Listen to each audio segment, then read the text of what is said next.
നിന്നെ പാലെടുക്കാൻ കൊണ്ടുപോകണമെന്ന് എനിക്കൊരു മടി. കാരണം ഇന്ന് റോഡ് പണി നടക്കുവാണ്.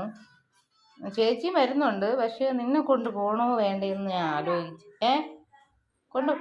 നീ വരണ്ട. അപ്പം ചേച്ചി പറഞ്ഞ് നിന്നെ കൊണ്ടുപോകണ്ടെന്ന്. നീ വീട്ടിലിരുന്നോ. എടാ, നീ ഇനിയിപ്പോൾ എങ്ങനെ അഭിനയിച്ച് കാണിച്ചാലും നിന്നെ കൊണ്ടുപോകത്തില്ല കേട്ടാ. നീ ഇവിടെ കിടന്നോ, ചേച്ചിക്ക് കൂട്ടിന്. മൂത്ത ചേച്ചി നീ ഇവിടെ ഇരുന്നോ, ഞാനും ഇളയ ചേച്ചിയും പോയിട്ട് വരാം. അപ്പോൾ ഭയങ്കര ഷോയാണ്. അപ്പോൾ നമ്മൾ പോകുമ്പോൾ പല രീതിയിലും ആക്ഷൻ കാണിക്കും.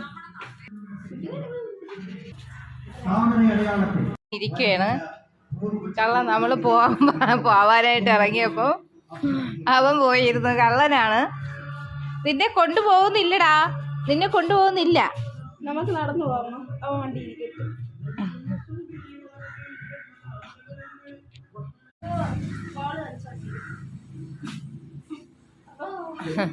അങ്ങനെ വിട്.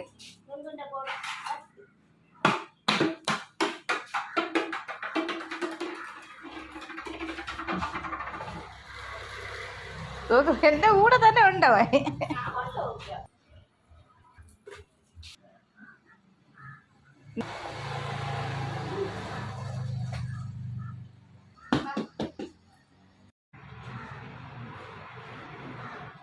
രണ്ടുപേരുള്ളതുകൊണ്ട് അവിടെ ഇരിക്കണോ ഇവിടെ ഇരിക്കണോ പറഞ്ഞു. 2-3 പ്രാവശ്യം ഞാൻ ഇറക്കി അവരെ വിട്ട് കേട്ടാ. അതിന്റെ ചിരിച്ചോണ്ടുള്ള ഇതാണ് അവന്റെ സന്തോഷം.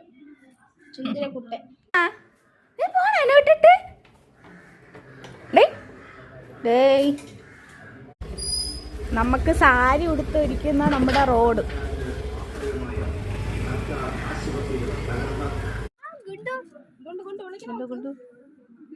നിന്റെ ഓട്ടിനാണ് ഒരാൾ വന്ന് ചോദിക്കണത്. എന്നാ ഇടുവോ ഓട്ട്?